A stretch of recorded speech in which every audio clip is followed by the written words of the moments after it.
Welcome, guys. Welcome. I am your host, Joseph Martin, and here is my beautiful co-host tonight, Tiara Owens. Okay. Hey, thanks for having me, bro. Hey, thank you for being here.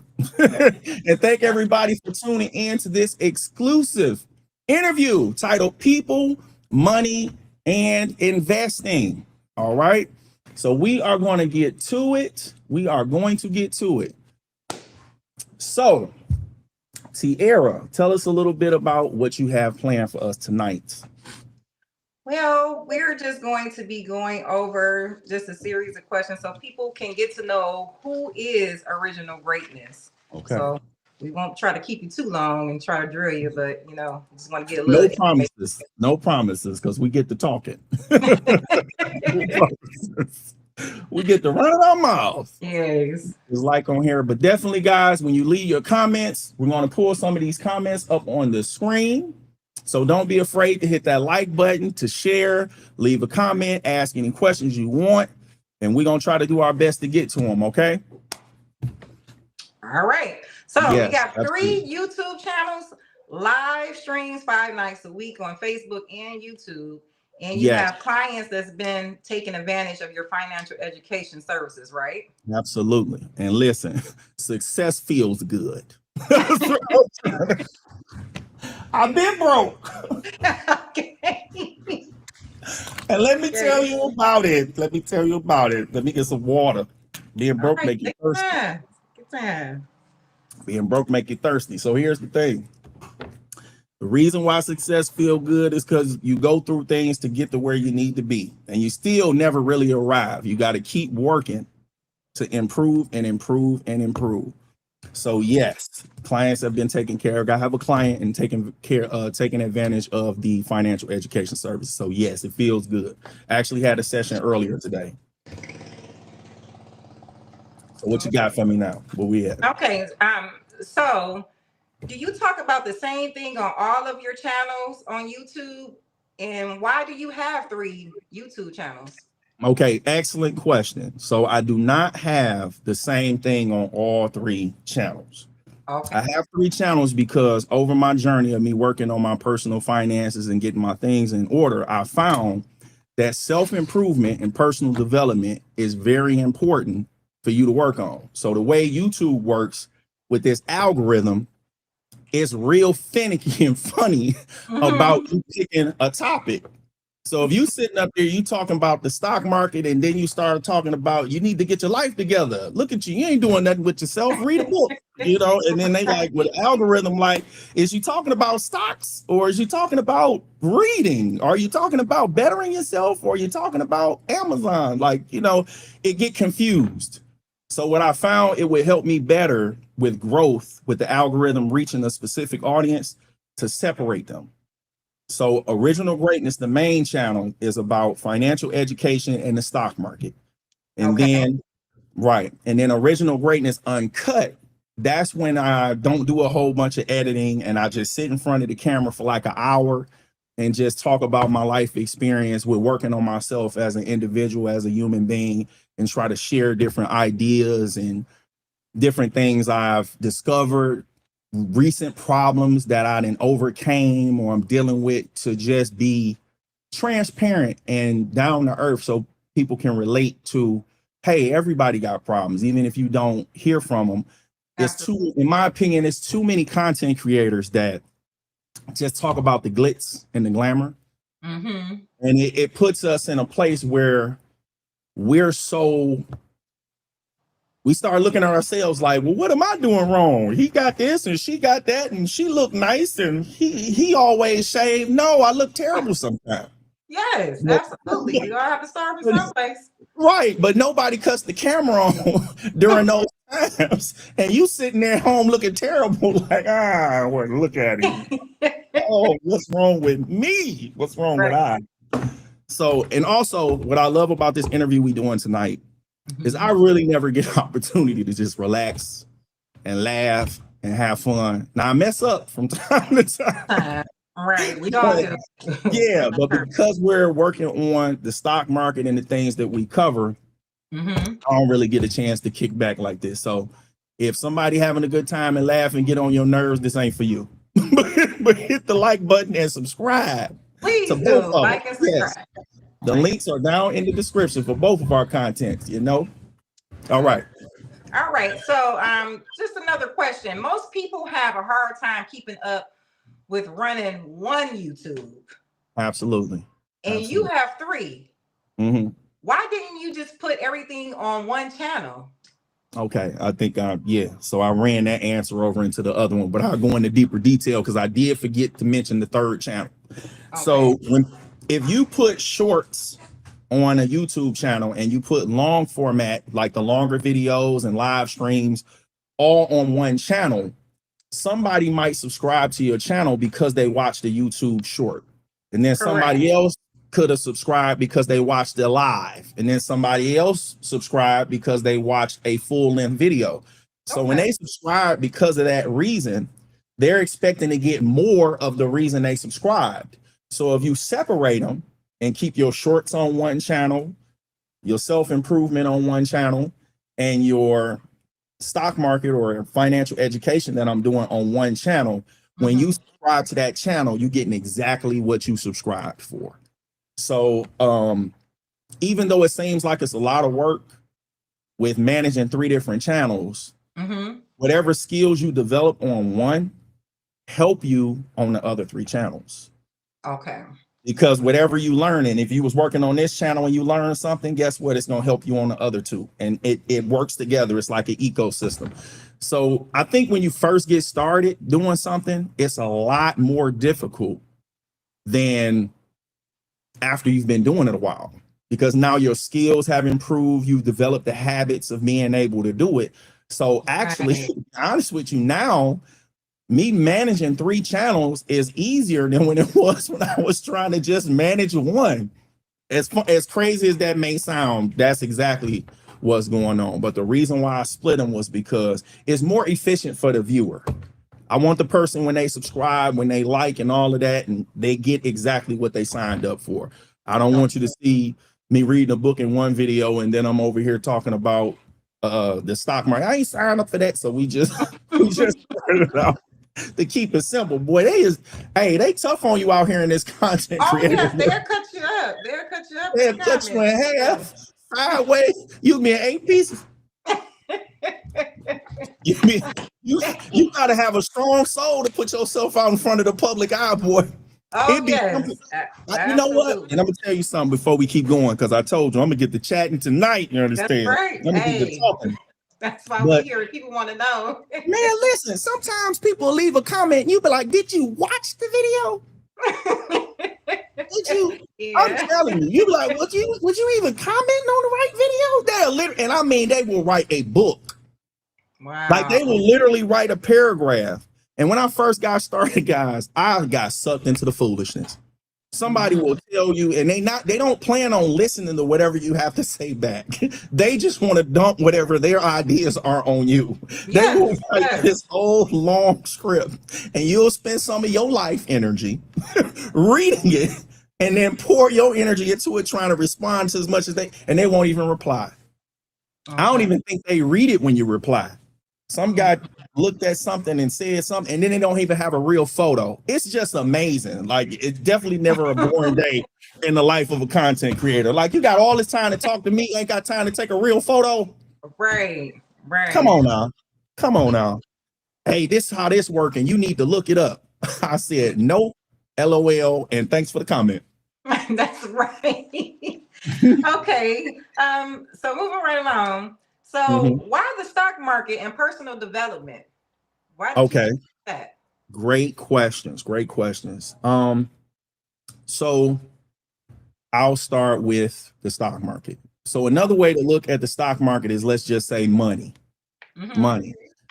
Ever since I seen one of these and started to understanding what it was, and growing up being taught finances is actually something that happens at home. So if you only hearing your relatives complain about, oh my gosh, here go another bill, and I don't know how I'm gonna pay for this and things like that, it becomes normal to you. But honestly, I really don't feel like it's normal for somebody to be broke. I understand that it's a lot of us going through situations like that, but Yeah. it's not normal. That's why a lot of people, in my opinion, are unhappy when they're in situations like that. Okay. So when I started working on getting my finances together, I started to realize that your money situation is actually a reflection of your behavior. Your money is a reflection of your decisions. It ain't nobody else. It's a result of your decisions. Mhm. So I realized that in order to improve, at least for me, my financial situation, I had to improve because I was the one that was making the decisions that was making my financial situation what it was. I was in control of those decisions. So I started realizing you can't really work on your finances without working on yourself. Mhm. So that's why I chose those two things. And instead of just focusing on money, like I said, money is such a broad topic that I wanted to narrow it down to something that I personally found was the best financial thing I found in my life that helped me tremendously. So, Okay. like, we're normally taught go to school, get good grades, go to college, get a job or career, work hard, and save for retirement, and then you live your best life after. By this time, I'm stressed out. I'm a diabetic. I'm too old to enjoy any doggone thing. My kids is asking for stuff. So you telling me my best life ever is when my health is over? Like I did no, you know? So, So that's why I chose the stock market and personal development, because the idea of trading our time for money, we can only be at this one job at a time. We can only be at one place at a time. So if you selling my presence and my time and my energy, this is just one stream of income. But if I take one of these and put it to work over here, and then take another one and put it to work over there, and then take another one and put it over here, I can put my money to work for me in multiple places. And like I said, personally, for me, the best thing I found so far for me has been the stock market. Instead of starting a business, how about I just invest in a business that's already started, that's yeah. already got employees, that's already got goods and services, that then already took some of my money. Okay. You understand that? Took some of my paper. Absolutely. So hey, take some of more of my money and go make me some of that money, okay? Right. You know, I'm sitting here watching Netflix. No, I need some of that. That's right. Let me get some of that over here at the restaurant. Hey, y'all publicly traded. Yeah, okay. Let me see what y'all hollering about so I can get some of this money I just spent off in this restaurant back. Right. Yeah. Yeah. So yeah, that's why self-improvement and the stock market. So where we at now? What you got for me? Okay, so I noticed that a lot of digital creators are starting to get monetized, and recently I made monetization. So What? Girl, yes, congratulations. I'm gonna act like you're just now telling me. okay. So it was just we would like to know: are you monetized to make money from your content? At this time, no. But what I've found, I know I'm moving on really quick, so I'm not ashamed of it. We have to start somewhere. Mm-hmm. And with this content creation, you got to put in the work. You just do. So to answer your question directly, no, I'm not monetized right now.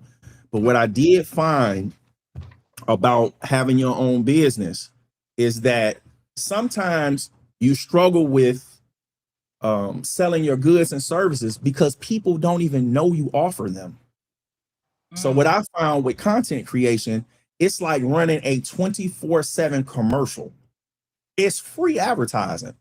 So even if I'm not monetized, that's temporary, but that's right now. But because of me putting my content out here, I've attracted a client because Yes. they never knew, that I was involved in the stock market to the level that he's seen from the content that I was putting out with the market recap lives that I've been doing for almost about 2 months now, right? I think it's been about 2 months. 5 days a week, Monday through Friday, following trading sessions at 11 p.m. Eastern time, consistently.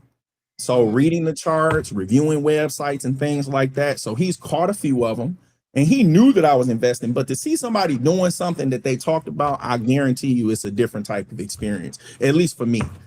And he's actually been a repeat client and student. So I'm loving it. Like I said, success feels good. And it feels good to have other people, you know, trust you and believe in what you're doing. But I think that what makes it tough for us in anything that we do is that we want people to support us as soon as we start doing something. And some people need to see you believe in you before they believe in you. I'm not about to invest this type of energy and believing in you and you don't even believe in yourself. And right. But seeing somebody put the work in is more evidence than you seeing somebody, I'm gonna do this and I'm gonna do this and I swear I'm gonna do this and that. You better believe me, I'm gonna do this. I'm gonna do that. And I found out I'm gonna do that if you just do this. Shut up and do the work. Your work speaks for itself. So now I ain't got to tell nobody, hey man, I've been working. They like, man, every time I turn around, this dude posting the video. He posting a live stream. He done put a short up. He done did this. He done did that. So if you doing what you're doing, it will speak for itself. You don't have to sit up there and tell people what you're gonna do. Shut up and do it. Right. Okay. So how do you make money, if you don't mind me asking, since you're not monetized? I don't mind you asking. On a hope and a prayer. On a hope and a prayer, girl. Lord have mercy. On a hope and a prayer. Honest. On a hope and a prayer. Sometimes the stock market say, here you go. And sometimes it say, give me that. Yeah. So I'm working on being consistent in the stock market. I've taken some losses and I've made some profits. So my money is inconsistent, but my main stream of income does come from the stock market. And when things go good, God has blessed me with having different opportunities throughout my life since I quit my day job for me to be able to come into lump sums of money, all different types of ways. So by the grace of God, I've just been blessed enough to be able to have enough resources come at me where I can continue to grow and learn and enjoy this journey through the stock market. But my last trade, I don't remember the day I did it, but it was profitable. It put some money in my pocket in my bank account for sure.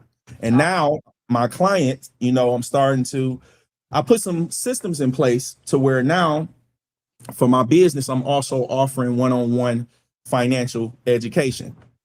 So now with me starting to put these systems in place, I can start offering those services to people who reside in Michigan. So it's definitely a big difference between financial advice and financial education. So I'm not licensed.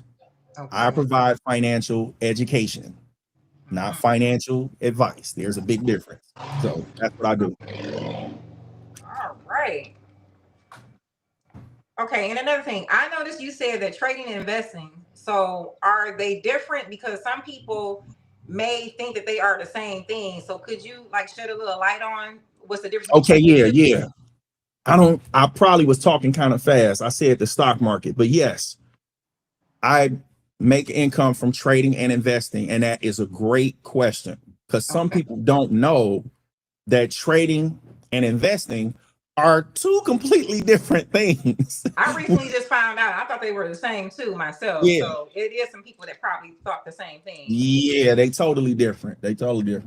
Okay. So here's the thing, to keep it simple. The difference between trading and investing is when you invest in something, you should already expect that this investment is going to take longer than a year for you to reap the returns you're looking for. It's a time horizon thing. So if you're trading, this is usually something that you expect to, or someone would expect to pay out quickly. A trade is going to be quick, but an investment is going to be something you expect to take at least a year or more. Okay. So some things I do in the stock market, they take place in less than a year. So that would be short term. And some things that advantage of, or strategies that I use in the stock market would last longer than a year, and that would be long term, or more than a year. So that would be long term. And that long term would be investing, and the short term would be trading. So that's the difference. Okay. All right. Another thing. Okay, I noticed you, but Original Greatness is everywhere. So I know it's your brand, right? Absolutely. Yes, it is. That's my brand. Okay, if you My will, can you baby. tell me the story behind that name and the services your business offers? Okay, so with the name Original Greatness, um, I wanted to make sure that I came up with a title that everyone could try to, or at least resonate with. So I Okay. feel like we all were born with gifts. We just need to find out what our individual gift is, and then that's our key to achieving greatness. I think that some of us spend too much time seeing somebody else do something, and we just try to mimic what they do in order to reach some level of success by mimicking someone else. But that person copying somebody else or mimicking somebody else might be gifted in a different area. So I feel like if you can learn who you are and what your gifts are and what your talents are and what you like and what you don't like, what your strengths and your weaknesses are, that's what makes you original. Nobody can copy you because there's only one you. So if you find Absolutely. a way to be yourself and focus on your gifts, I believe that each person can achieve greatness. So that's where I came up with the name Original Greatness from. So that's where that came from. And you talked about the goods and services that my business offers. Yes. I'm a Can you content share a creator, little right? bit light on that? Yep. So I'm a content creator, and I'm just now starting to offer financial education, and I kind of touched on that earlier. So the difference is I can't tell you what to buy. Telling someone what to buy Okay. is financial advice. You know, you have to be licensed for that, and people go to school. There's a whole bunch of different things with that. But as far as financial education, I can teach someone through my business how to purchase a stock. The financial decision was theirs. They made it themselves. Like, I know what I want to buy, but I don't know how to put these orders in. I don't know how to open a brokerage account. I don't know things that I could teach in a general sense that's not specific. Like, they pick what brokerage they want, and then I can educate them on what they need and how to set it up. That would be an example of some of the services that we offer. But as far Okay. as right now, I'm limited to just helping people in the state of Michigan right now because I want to grow with my business. I don't want to take on too much right now because I'm by myself right now doing this. And Okay. yeah, we putting systems in place to get it together. I'm excited. I'm excited, boy. I'm So yeah, it's excited coming for you together. too. Yes, Yeah, it sounds like we on to something good. yes. It Right. puts a smile on my face. Okay. It make them haters So mad. You understand? Make them mad, but it puts a smile on my face. yeah. I Hey, definitely can relate. hey. Um, People hate their job, and you Hate it. actually put Hate it. yourself. Stop talking. Hate it. They hate their job. I want to put emphasis on this. Hate their Hate job. And I hate that they hate it because you give me crappy service because you hate your job. Okay? You Oh. chose to be there. Stop messing my order up because you mad you work where you work at, sir, ma'am. Yes. Sir, ma'am. So yeah, I'm sorry. I had to get that in. Go ahead. Go No, ahead. it's just that, I People hear hate their people job. actually hate their job, and you put yourself in the position to quit your day job, and Yeah. you started trading and investing full time, right? Yes, absolutely. Yes. Yes, I did. Wow. I started trading and investing full time. And I put myself into, yeah, I'm following what you said. Yeah. So what am I missing? Help me out here. What am I missing? No. I didn't hear a question. So That's we why. touched on the fact that people hate their job. You agree? Okay, I okay, agree. They yeah. So do. people, I okay, can't stand it. Right. yes, yes. Don't want to So clock yeah, oh, in. I got it. I got it. I know where I'm at. Okay, so people hating Yes. their jobs. So what I've realized is that people really don't hate their jobs. Mm-hmm. The fact is, this person hates working. That's what Right. I started discovering. It's people say it like it's normal to say, like, I hate my job, I hate my job. Somebody not working, they be like, I can't wait till I get a job. And then they start working, and then they're like, man, I hate this place. It's just a common natural reaction in human behavior. But what I've personally discovered, especially with, like, being a student of human behavior, by working on myself and paying attention to how I think and what I'm doing and having conversations with people and seeing how they behave, what I found is it's not that people hate their jobs. They hate working. Mm-hmm. They hate working. Every job you're going to have, guess what? It requires you to work. To work, absolutely. Yeah, and we use words on a regular basis that we really don't even know the meanings of. Mm-hmm. So I'll elaborate. So what I mean by that is, work does not mean something you do that you get paid for.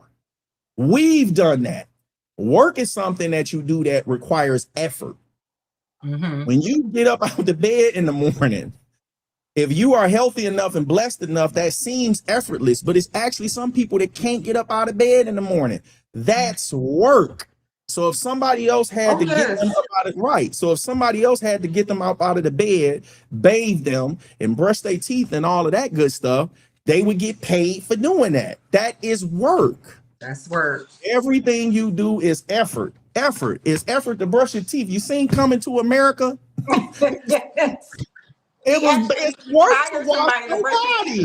It's work for you to wash your backside. It is work for you to brush your teeth. And some people is unemployed when it comes to doing that job. You need to work. Brush your teeth. Everything you do in life is work. You're not gonna get paid for everything you do. It's going to be work. So here's the problem with somebody that just say they hate their job, but the fact of the matter is they really just hate working. They hate their job because they want to be in a position where they don't have to work no more. That's why I said it that way. Whatever you're doing to generate an income outside of whatever your job is now that you use to generate that income is going to involve work. Absolutely. And in my opinion, people just don't want to work no more. But work is where the rewards are. Yes. You put effort and work into the right things. Man. Please. Yes. Please. So fall in love with work. But just make sure you compensate it in a way where you can stay in love with it. If that makes sense. Yeah. Keep working. You have to do something that you actually enjoy doing. So when it comes to work, everybody got to go to work. I don't care which. And that's a great observation and way to look at it. But here's what I found with just doing something you love doing. Sometimes what you love doing don't pay well. Yeah. So it's a balance. So what I found, since everything feels like work anyway, even if you enjoy it, it's going to feel like work when you first get started. But when you commit to what you're doing and you develop the discipline of continuing to do it, I think that people don't do something long enough to where it becomes a habit. Because once it becomes a habit, it's effortless. You just doing it because you're so used to doing it. Like, people don't realize being broke is a habit. you master the habit of being broke. You have some people that actually practice being broke. Yes, you can develop the habit. You got it down. You can't break that bad habit. It's a bad habit to have. It's a habit. So you have to find a way to break these habits that's producing the results that you're doing. So if you first start working out when you go to the gym, you don't have the habit of going to the gym. So when you first start going to the gym, you're sore, your muscles ache, you like, Lord, I just can't take it. But then after you develop the habit of working out consistently and going to the gym for a while, guess what? Your muscles start responding, and it's not as difficult as it was when you first started. You see what I'm saying? Now you still gotta commit and be disciplined enough to go to the gym.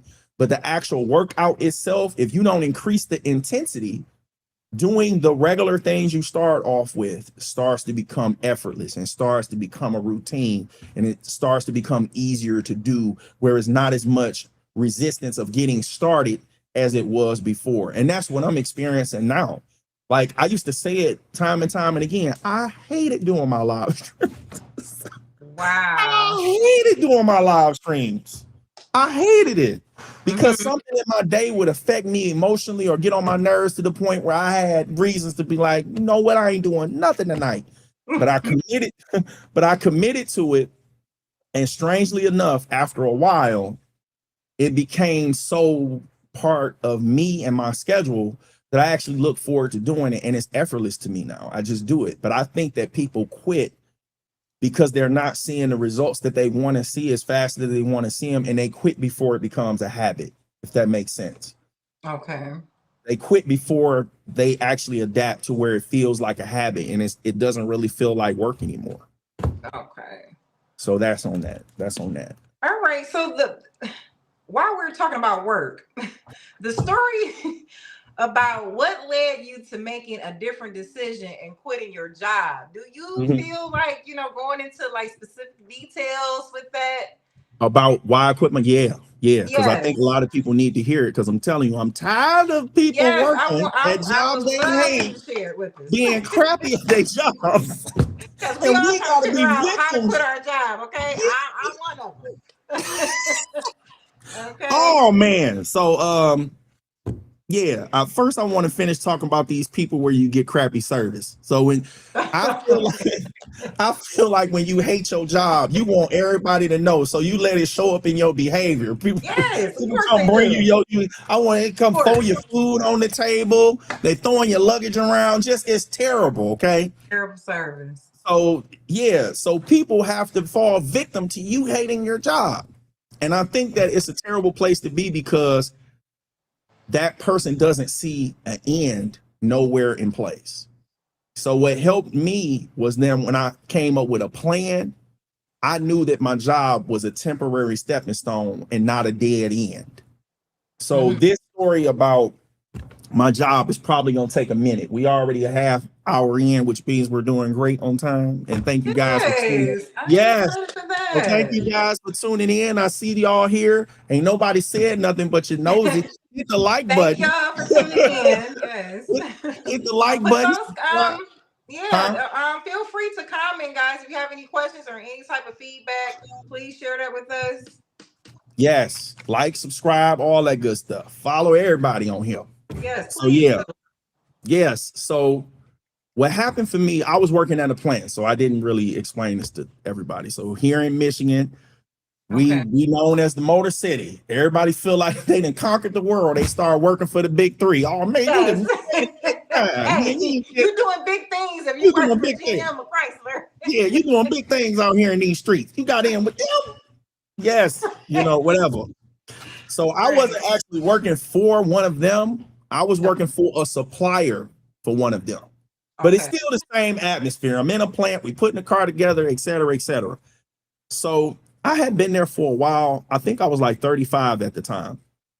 And I just had like this out of body experience, because I had been there so long that I could put this car together with my eyes closed. It was simple. It's so much repetition. It was like the habit and effortless. So just putting the car together, doing that. And it was like time slowed down to probably like half speed. Wow. And I had this feeling come over my spirit where I was like, this can't be life. This can't be it. This can't be what God had in the grand scheme of my life when he made me, to be like, you know what? You gonna build cars. You just gonna forever. Oh, forever and forever. I said, no, I ain't no biblical scholar, but he said, be fruitful and multiply. And I'm building a mess out of these cars, but I can't buy it. No, this don't make sense to me. But as I'm doing this, I'm looking down the line where we building this car, and I'm seeing everybody doing the same thing I'm doing. Of course, it's a different job, but just everybody slow motion putting this car together. It was so dramatic. It was like I was in a movie. And I was thinking to myself, I said, I wonder if they know why they doing what they doing. Are we just doing this to be doing it? Like, it just didn't feel right. So what I did, I thought about it in this aspect. I said, why am I here? Like 10 years ago, when I was 25, where did I expect to be? And it was like my mind started talking to me. It was like, not here. Not here. Not here, my friend. Not here. I said, oh, you're right. Oh my gosh, I ain't planning to be here. So I'm having this conversation with myself, and I'm just like, I'm still putting the car together. Now, nobody know I'm even having this conversation, but I'm in my head. And I said, well, what's going to happen when I'm 45? Or I skipped something. So I said, why did I end up here at 35? And my mind was like, because you didn't have a plan. Wow, that's deep. You didn't have a plan. So then I said, well, where am I going to be at 45? And it was like my mind was a smart aleck. It was a smart mouth. Wow. It was like somewhere else you don't want to be if you don't come up with a plan. So I said, you know what? You smart mouth, such and such. You absolutely right. So I need to come up with a plan. And the best person I could think of to talk to come up with a plan was Jesus Christ himself. Okay. Won't he do it? Capital G-O-D. I said, I got to talk to you. I said, God, listen, I know I need to be better. I understand, but I'm trying. Okay. Yes. But I'm thinking, I'm your son. I believe in you. I ain't perfect, far from it, but I believe in you. I believe what you've been saying. Right. I know that money can't be my problem. I've been working since I was 17, so I'm at least smart enough to know that it can't be money that's my problem. So if I've been working since I was 17 and I don't have $500 in my savings account, it's got to be I don't know something. So God, please teach me what to do with what I have. Teach me to use what I currently have right now, or everything that I can get access to that's within my current resources, to turn it into more. Teach me, Lord, please. That was my prayer. And my life changed that moment, sis. I'm telling you. That's when my life changed. My life changed. So when I said that prayer, it was like he told me, read Proverbs. Now, I had heard this numerous times. And yes, I hear a lot of people you heard suggest that a lot. Have you read it? Have you read it? I have read a few chapters, but not the whole book of Proverbs. Okay. So one of the things that people talk about with Proverbs is that it's 31 chapters. And the longest month has 31 days. So the habit is you just read one chapter a day out the month. And I know it doesn't fit perfectly in every month for you sticklers out there. February got 28 days. I get it. But the idea is if it's a long 31-day month, you got enough for each day. Some days you don't have to read more than one to make it fit within that month. But the idea is you read it every day. So the main concept about Proverbs is that it's the book of wisdom. Okay. Now, this goes back to what I was saying earlier. Your financial situation is a result of the decisions you make. Right. So if you're wiser, you're going to make better decisions. Like, it's not rocket science, guys. Right, simple. If you're wise, you're going to make better decisions. And I know that even telling people this is probably going to scare some people away. Oh, he talking about the Bible now. No, I'm not talking about the Bible. I'm talking about wisdom and the book that the wisdom was in. That's what I'm trying to tell you. So as I read this, and then I even found out doing some research that they talk about money more than they do heaven and hell in the Bible. Wow. And deep. Some people don't even know that. They talk about money more. So I'm reading this, and it's just like my mind is resetting, and I'm being open-minded to just doing things differently. I started looking for personal development and self-improvement resources on YouTube, and I found this gentleman named Jim Rohn. So I'm gonna spell that for you because it's spelled kind of funny. Jim, his last name is Rohn, Jim Rohn. Okay. And Jim Rohn was a prolific personal development motivational speaker. Phenomenal. He was real cool, down to earth. And he was so funny because he just kept it really simple. He never tried to talk over anybody's head. And he had like a 4-hour seminar on YouTube. And I just watched that every day, every day, every day. So thank goodness we could wear headphones at our job, because I got sick of hearing, I hate this place. I hate my job. They don't pay us enough. I hate this place. Oh my gosh. They got me overtime. I need that overtime. I thought you hate this place. I thought you hate this place. You hate this place, but you want to come in for OT. Yes. So I just got tired of hearing the same old, same old. I love my coworkers. I miss them, love them dearly. But some of the conversations I can do without. I'm like, let's do something different. So as I'm listening to Jim Rohn in this 4-hour seminar he was giving, he talked about books. So he had mentioned this book called Think and Grow Rich by Napoleon Hill and The Rich Man in Babylon by George S. Clason. And even in his speech, he was saying, you know what, guys? I talk about these books all the time, and I don't remember the specific number, so I'm gonna throw one out there. He was like, probably less than 5% of people ever go by or read this book. Wow. And I spent all day talking about they hate their job and all this other stuff, and they want their life to change, but can't invest $10 or $15. Now, at that time, it was even cheaper, maybe $2 or $3 to buy this book. Wow. Okay. So all I said was, I don't want to be one of those people, so I'm gonna buy this book. I didn't get as much value out of Think and Grow Rich, even though it's a very, very popular and well-known book. I got the most out of The Richest Man in Babylon. So I started telling everybody about it after I started using it, but I skipped a little bit. So I started listening to this on audiobook. I bought a study guide version of it, and I just started reading it. Now, the stuff that I was reading was totally different from the stuff I was learning in my household and learning in my environment, and learning from my coworkers, learning from family members. Like, it was just totally different decisions and money-making decisions that you do with what you have. That's all it was. Just, this is where you are. This is what you do. You repeat this process and you make wiser decisions with this, and that, and your financial situation will change. That was the idea of this book. So was there some things in there I didn't believe? Absolutely.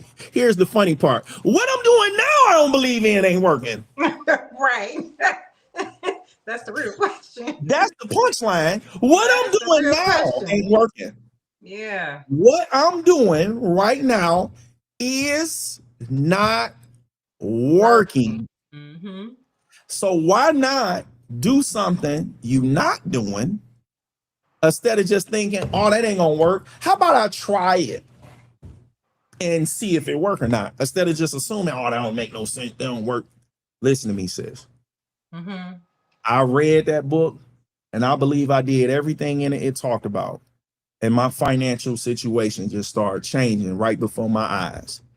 Wow. Right before my eyes. I think like in a less than, I can't remember the time frame, but let me just throw this out there. Let's say about 6 months. In about 6 months, I believe I had saved up maybe like $3,000 with the same job. Wow. Like same job, same work ethic with working the overtime and all that other stuff, but just making different decisions and applying the things that I learned. Now I'm so excited. I'm around all these people. I'm telling everybody. And you know what? People act like they're allergic to a book. You want to get rid of somebody, put a book in their face. Hey, I heard that analogy before. Put a book in their face. What you mean read? Nigga, you know we ain't, I didn't slipped up. I didn't say something. You know we ain't slaves no more. You know you can read. Right. If you want to read, you can read. But you get that book away from me. They act like they're allergic to a book. I'm trying to tell you, man, my life is changing because I read this book and I'm applying. Oh yeah, blah, blah, blah. Can't tell them nothing. Don't want to hear it. So I'm showing them the proof. Look at the account. I work where you work. You don't believe me? You don't make enough? I make what you make. Look what I'm doing. Oh, that's cool. You go right back to putting the car together. I'm like, oh my gosh, man, please just listen to me. Right. So still working on it. So now it's about $4,000. Hey man, look, remember when I had to, and let me put this in there. What I realized is that when people, or in our community, people probably never see an amount of money larger than a tax return. Yeah, absolutely. Now that's facts. They never see any amount of money larger than a doggone tax return. So for them to go through their whole life, the pinnacle of achievement is a doggone tax return. Yeah. And Yeah, it's sad. for So most. I'm thinking, yeah, for most. So I'm thinking that, well, as soon as I get this reach like 5 grand, when I get past what people usually get with a tax return, then they'll believe me, and then they'll jump on board, and then they'll buy the book, and then they'll start. This is what I thought. I was dead wrong. You was wrong? No. Dead wrong. I couldn't What? believe it. I could not believe it, sis. I couldn't believe it. So what ended up happening, I reached that threshold. Now I go back to the same guy. Look, dog. Look, man. I'm at this now. He like, oh man, you too far ahead of me. Wow. I said, why are you acting like I didn't tell you this when I first got started? Right. Oh my gosh, man, dog. Oh my gosh. So Wow. now your excuse is you too far ahead of me. No, you where you at because of you. Mm-hmm. You where you at because of you. You had an opportunity to get started when I got started. I showed you, I shared it with you then, and now your excuse is I'm too far ahead of you. This my race I'm running. I ain't running yours. Mm-hmm. You running yours. So you got to start with where you at. Remember my prayer? When I was like, God, show me what to do with what I have. Right. I didn't ask for his work ethic or his resources. I did this with mine. That's why I'm sharing with him what I did so he could do that with his. With his, right. But remember, that go back to the way we think. Mm-hmm. So that's go back to what I was saying about the personal development, self-improvement. You got to work on yourself. His financial decisions was a result of the way he think. That was that. So once I saw that certain threshold, I said, man, I'm not talking to nobody about this no more, because it's only gonna get worse. If they gonna keep saying I'm at where I'm at, we work at the same place. And it's like we tell ourselves these stories to where we have to protect them even if they're not true. So if you saying we don't make enough money and you see a coworker making the same amount of money you making, but they making different decisions, they're showing you that your story you telling yourself is a lie. Wow, yeah. You see what I'm saying? They're showing you that the story you're telling yourself is a lie because they make the same amount of money you make and they're doing different things with the same money. With the same money. So it's definitely you. It's you. You. So that wasn't the only thing that I was working on. I'm working on different things all across the board. So one of the things I was working on was my credit. Okay. So as I started working on my credit, and how I know we yapping, I'm talking to myself. Oh, we already 20 minutes. Okay, so let's go. So we talking about the credit, and my credit was around 6 something. So I'm doing research, I'm reading books, and I'm like, man, wait a minute. They only giving me like 2 points a month. If they giving me 2 points a month and they update my credit every month, if I want to get to 800, how long would it take me to reach an 800 credit score? You feel me? Right. So I did the math. It would take 8 years. I said, you lying to me. I know that. Yeah, that's too long. We don't need a faster and a quicker process. Yeah, I know I ain't sit up here and pay for this book. For you to sit up here and tell me that they ain't tell you the time frame. I just did the math. I said, you know what? Same attitude. What do I have to lose by doing these things you telling me not to do? So I'm following the rules you're giving me in this book, and I'm not getting the results I want. You know what? Let me break a few of these rules you're telling me not to do. Okay. Listen. I broke a few of those rules just to see what would happen to my score. Would you believe it? In one month, my score went up like 20, 25 points. Wow. By doing the opposite of what they showed. Or what they was telling you to do. Yes, by doing the opposite. Because these companies benefit from you paying for something a long period of time because they get interest off of it.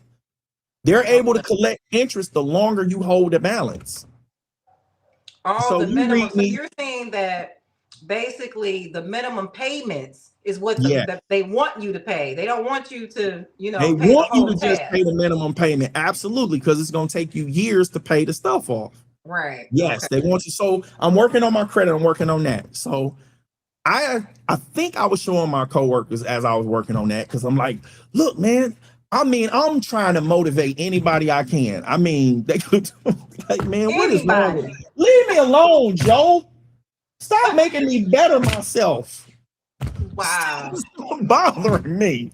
I don't care about my credit. Leave me alone. I'm like, but we can do better. Like, I'm so excited. You Oh, excited, this one right? in particular coworker, man. And I'll never forget it. And I said, oh my gosh, we don't have no hope.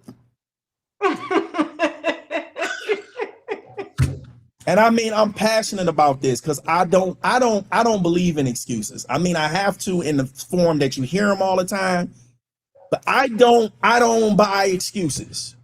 You got to do what you got to do. I don't believe in excuses. I don't even make them. I'm no excuses. No, you got to do something. That's my attitude. So I finally have reached the goal of 800. So I showed him. I said, "Ha ha! Look at here." This man told me, "Oh, you got white people credit." Are you serious? And So he didn't try to get any information on how you went by getting the credit score, or what changes that you actually made? Wow. He looked one black man looked another black man in the face with an 800 credit score and told him, "You got white people credit." You got white people credit. He didn't say, "Oh my gosh, bro, how you do that? Help me." No, he said, "You got white people credit." I said, "This is why we have problems." Wow. So the app wouldn't let me screenshot my phone. So I had him take a picture of it and text it to me. So I have that picture, but that was a while ago. It ain't 800 now. I'll tell the truth. It ain't 800 now. But I went through everything I needed to do to reach it at that time. But I thought that this would be something else that would motivate people. And that reminded me again that our situation is a result of how we think. So you're going to tell a black man that he got white people credit when you just saw a you just saw a black man have that credit score. How did I, as a black man, get this credit score if it only goes to white people? Right. So this is the way we think. So if you know you can't change yourself from being black, you telling yourself, "I don't deserve this credit score because I'll never be white. Yeah. I'll never be white. So I don't deserve this credit score. I'll never be a white man." And you looking a black man dead in the face and not asking him, "Help me, please." Nothing. Just please help me. Help me, please. Help me. Nothing. Help me. No. Just you got white people credit. That was I said, man, I don't know what's gonna happen here. Absolutely nothing. That's what's gonna happen. Nothing plus nothing equals nothing. Oh, my heart. I hate caring about somebody else more than they care about themselves. That's a terrible feeling. It do suck, but and you feel that with your relatives, you feel that with your kids. But I was passionate like that with my coworkers because we don't even realize how much time we spend with those people. We spend time with our coworkers actually more than we do with our own family sometimes. Because when we go home, the majority of that time we spend at home, we sleep only to get back up and go back to work at this job we hate. Right. But then we can't love and fellowship with our coworkers and bond with our coworkers. That was crazy to me. I'm not about to spend all this time with you in this space and not try to, help one another or grow or support each other or help each other. Right. I did all types of things in my job environment to try to make it a more positive place, but we'll be talking all night if I go in that. Let's stick on the finances. So, as I started working on so I got the credit score thing going, I'm growing my savings, and I started using, this isn't a recommendation, an app called, they had a couple of them at the time. They had a finance app called Acorns. And they had a finance app called Stash. They had a finance app called Stash. So what I would do and we got paid weekly. So every time we got paid, I had read this book by Peter Lynch. Mm-hmm. He has a book called, he got 3 books. He got one book called One Up on Wall Street, Beating the Street, Up on Wall Street. I can't think of the 3rd book right now, but I read Peter Lynch's books, and his philosophy was invest in things you own. Like, look for companies that you actually spend money with and invest in those companies. That was his philosophy or whatever. So I'm like, I use Netflix. I'm interested in Netflix. So for me, I'm just going to keep buying Netflix little by little every time I get paid. And I had it on auto to pick up those shares with Stash. Listen to me. After 2 years of making those changes and just constantly just buying shares every time I got paid on autopilot, I looked up, and after 2 years, that same job, I made $40,000 a year working that job. What? That was no. That's not the investments. That's what I make on salary just working the job. So just working that job, I was earning about $35,000-$40,000 a year just working the job. But then as I'm doing in investments, as I'm saving, and I did the 401k. I didn't have a 401k before. I did the 401k, did the matching and all of that. And 2 years after making those changes, from the prayer, from the decision, from the commitment, to reading the book, to applying what I learned, I mean, all of those things resulted in me having resources of around $80,000 at that time. Wow. And it blew my mind that I said, you mean to tell me that if I had this information and I applied it when I was 17, wow, if I did 80 in 2 years of different decisions, what would have done with all of those years from 17 to 35? Man, my mind was blown. I was pissed. To be honest, I was pissed, but I was like, I can't cry over spilled milk. I got to focus on where I'm at. And I mean, I got funny story after story, but most of it always went back to the way we think. Okay. Even with me working out, we had a gym at the job. So I would go to the gym and work out. And when I come back, I had a coworker that would always try to give me candy. I was thinking to myself, like, do they not see I'm trying to better myself? Why do they keep? Hey, what the devil test you? Why they keep offering me this candy? Right. And after 2 weeks of trying, I finally said, you see I'm working out. Why you keep doing that? Mm-hmm. And she was like, cuz it's just a little bit. That ain't gonna do nothing. And one in particular day when we were sitting at that lunchroom table, at that break table, she finally came out and said, it bothers me when you over there working out and working so hard and doing that because you make me feel like I need to do better. Wow. She literally said that. And I mean, I have story after the way she thinks. It's you because you're proving that you can do something. Better you got than where you are. Same gym.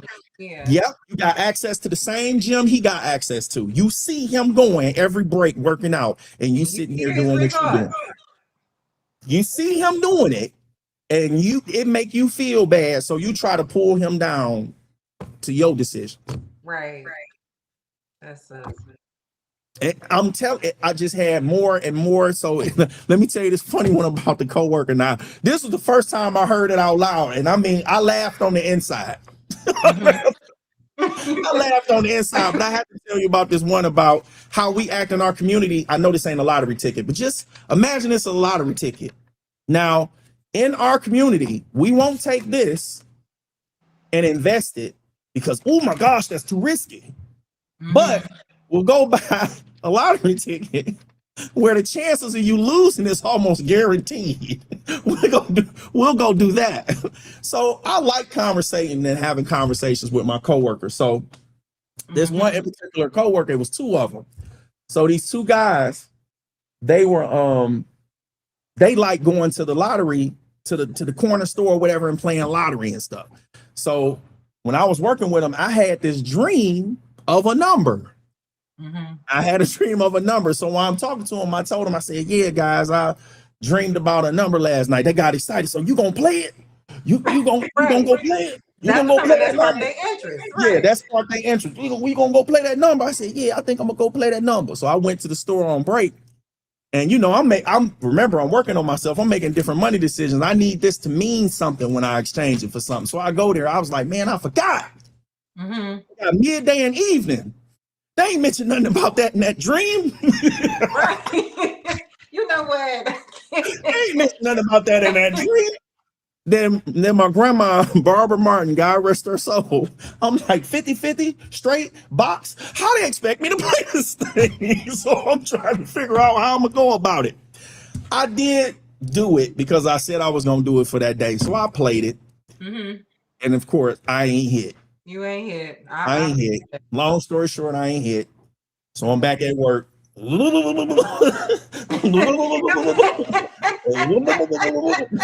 doing, I'm doing my job, and I'm rotating on the line. I'm rotating on Wow. the line, and I get back around Amos and Andy. We gonna call them Amos and Andy. I get back around the Lotto Kings. I get back around them, and of course, Amos asked me. He say, "Hey Joe, you played that number, huh? You played that number?" I said, "Yeah, man, I played it. You hit? Not at all." He like, so he like, you gonna play it again? I said Right. another. Absolutely not. And then I said, you know what? He said, why not? I said, let me tell you a story. Mm-hmm. So one day I had a dream that I was on the top of a building, 10-story building, and I could jump off and fly. Should I wake up and try it? I don't think that'd be a good idea. Should I wake up and try? Absolutely not. And the guy put the 2 and 2 together. So the other guy was saying, that's exactly why I don't like talking to Joe, because he make me feel stupid for the decisions that I make. You think if I dream about a number, I'm supposed to keep going to the corner Right. store and throwing my Man. money away? That's what you telling me? Because I had a funky dream about had some a random dream. number with no instructions. I'm supposed to keep going and just keep playing until this come out. Now we done had dreams about all different types of stuff and had enough sense not to wake up and go do it because we know it wasn't a smart thing to do. But because it's a number, you so committed, you asking me what am I gonna keep doing being stupid? Right. Right. So it bothers me that in our community, somebody feels like as long as it's just $1, that's worth the chances of winning $100-something million, but they don't know the math of how rare those chances are to the point where you're exchanging paper that actually is worth something for a piece of paper that's a maybe, a might, and a what if. Mm-hmm. And now after that number does not come out, the paper you got means nothing. The paper they got, they still have. But then somebody give you the idea about investing your time in a book, investing time in yourself, investing your time into learning something, investing your money into owning something. All right. That's crazy. That's Yeah. crazy. No, I can lose it. You can make it. It's either or. The same way you think that you can hit the lottery for $100 million for $1.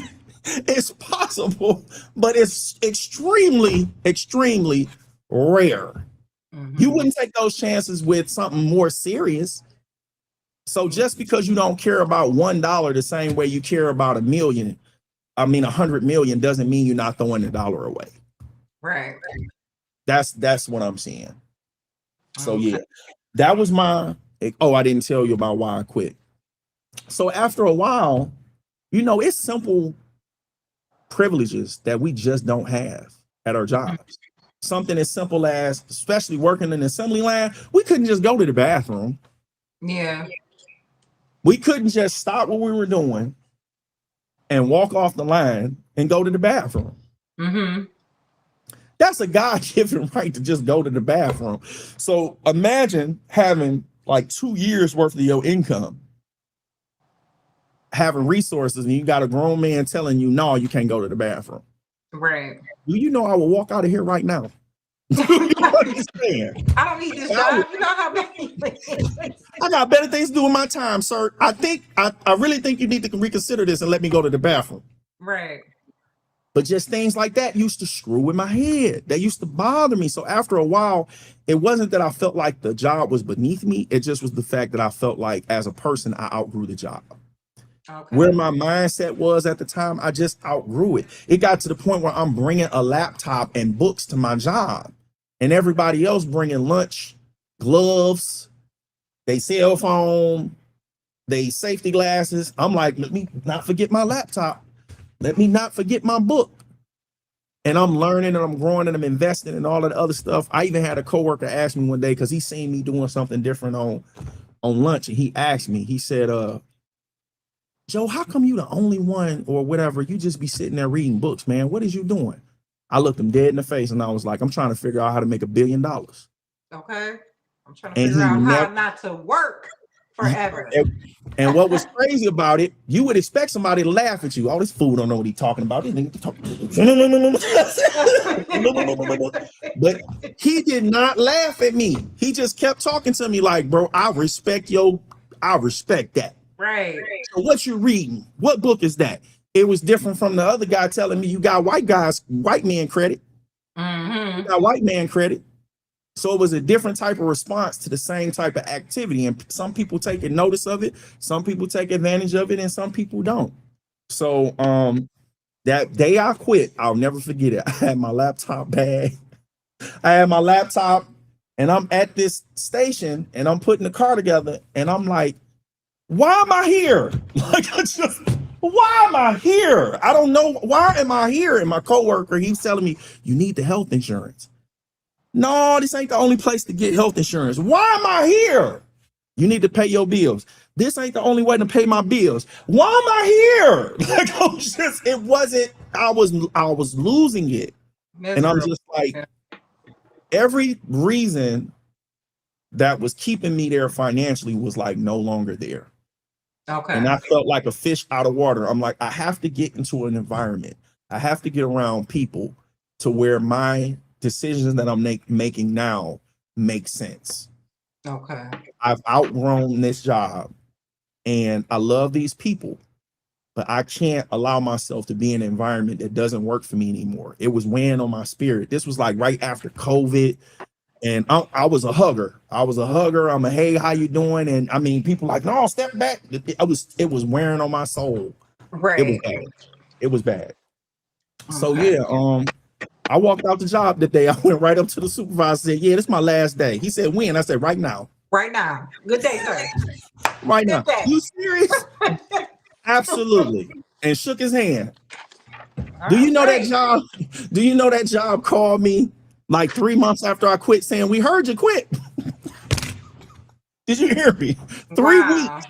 They called me like 3 weeks after I quit saying, hey, we just called and checked, Joe. Did you quit? We heard you quit. How are you human resources?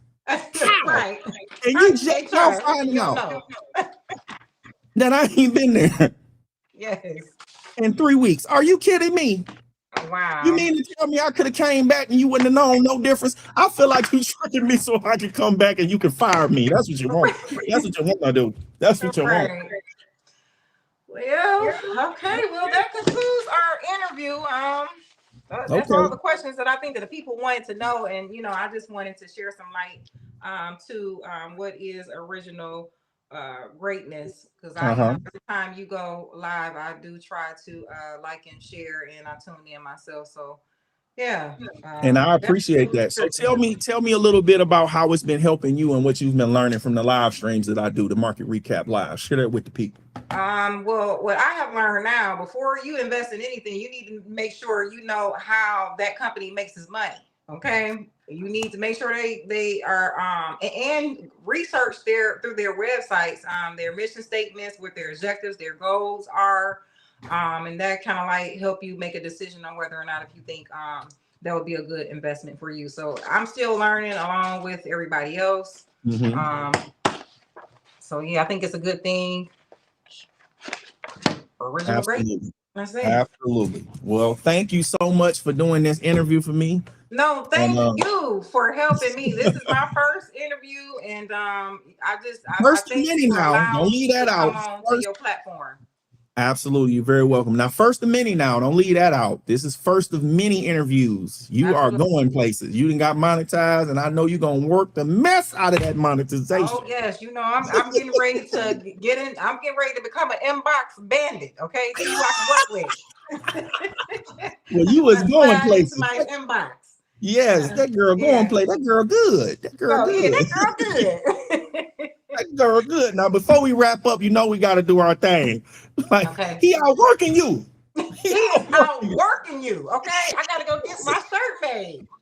He is out working you. I Yeah, don't but care. it's about the rain. Who cares? He's outworking Out you. working you. That's all God, you you need got to to do the focus work. on. You got to Yes. do the work. All right, Yes. let's go ahead and wrap this up.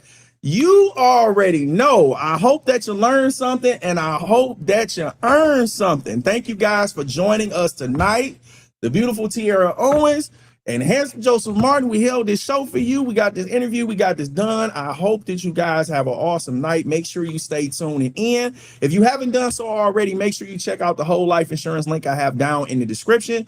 And make sure you tune in weekdays following a market trading session at 11 p.m. Eastern time. And follow Miss Tiara Owens and myself. The links are down in the description. Take care and God bless. All right.